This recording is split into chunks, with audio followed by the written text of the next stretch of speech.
Hey, this episode is entitled The Good, the Bad, and the Money of High Ceilings. But before we dive in, don't forget to hit like and subscribe below.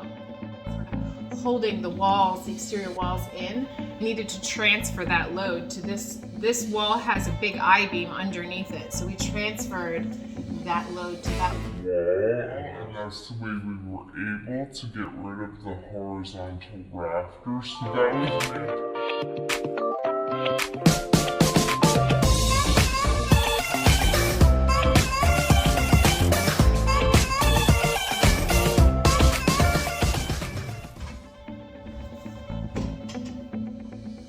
Let's talk about vaulted ceilings. You're the architect, you're the designer. I'm the guy who just talks about it. Talks about it, green lights the project. I say, okay, we're doing it. How did this all begin in the first place? Well, I think our wish list when we were moving included a ranch style house that was on a hillside exposure, so we could have an elevated deck, because that was what we loved most about our old house. And we found that. But one of the other things on our list was a cathedral ceiling, and we did not check that box. So when we moved in, I noticed that above our main living room space, there was just an unfinished attic space that was like a sloped gabled ceiling like this. So from the time we moved in, I was like, wouldn't it be a great project if we could just rip out our horizontal joists and expose that all so we could give ourselves that cathedral ceiling back. That sounds, yeah, I mean, that would be amazing. Sounds so simple. Sounds so simple, but here's the thing. We were taking a look at the cost. This project costs a significant amount of money, but one thing that you said, and I checked with Bob Vila, I went on Bob Vila's website, so I checked Bob Vila.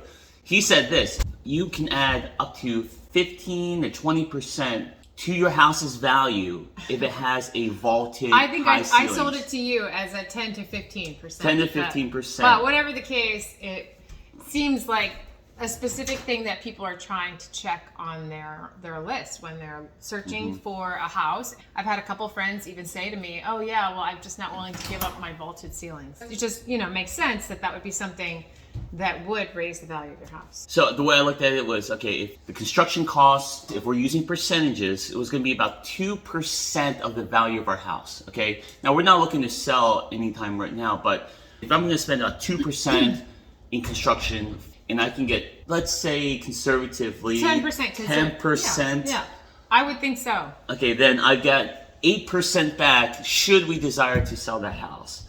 We'll bite the bullet on this project, because ultimately it's a good investment. It's a good investment, but not just money, not just money. Talk to me about, just from your design sense of high ceiling, what does that give you? With the vaulted ceiling, what does it give you? So here's the thing, is we kept joking as we were going through the process, this isn't adding a square inch to our house.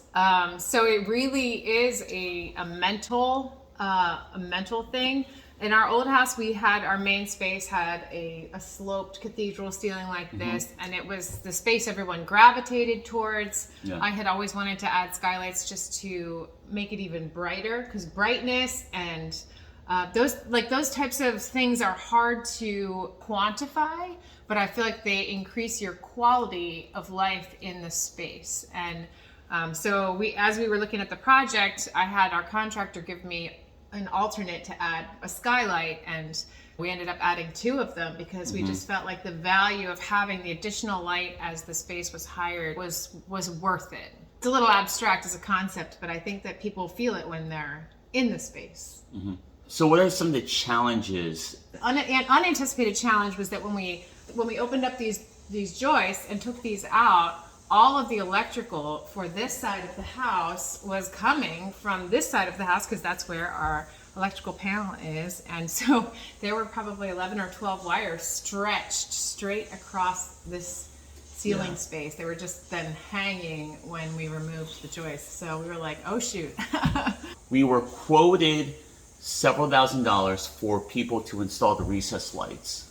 So we wanted to save that money. And then we discovered we had this additional problem. It would have probably, I'm going to estimate, at least $5,000.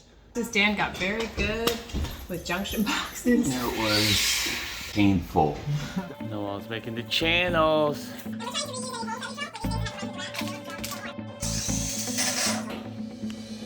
Perfect. And voila. So we just finished wiring all our recessed lights here. They're all set. Now we're gonna turn them on for the first time. I'm gonna flip the switch. Let's go.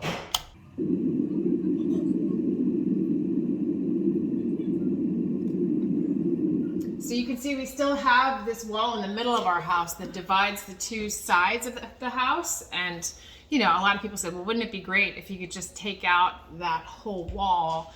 But, so when you have, you know, your rafters coming up at an angle and you have a vertical coming down and then you have those horizontal joists, that's a triangle and it's sort of holding the walls, the exterior walls in.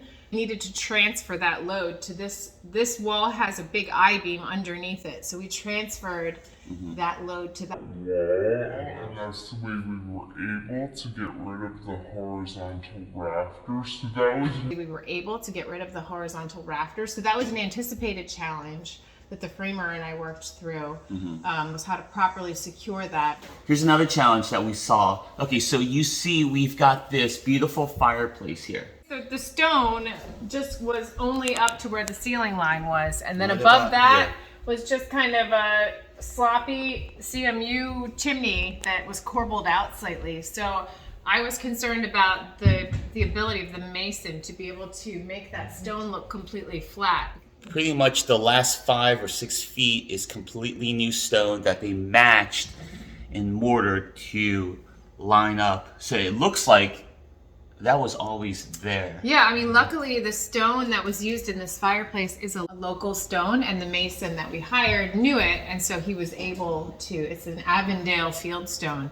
And so he said, oh, I know exactly where this comes from. And even though that stone was put in the mid 80s, he was able to match it perfectly for it. So I think he did an excellent job. So when we take a look at the final cost and the value analysis, we spent about 2% of the home's value, but we expect at least an 8, 10, 15% return Here's on the hoping. house.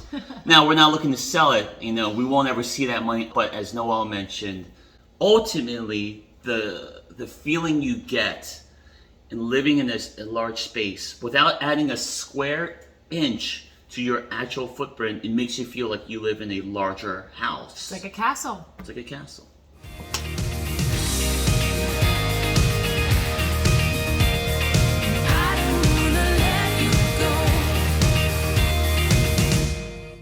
Thanks for watching. Make sure to hit like and subscribe, and feel free to leave us a comment down below.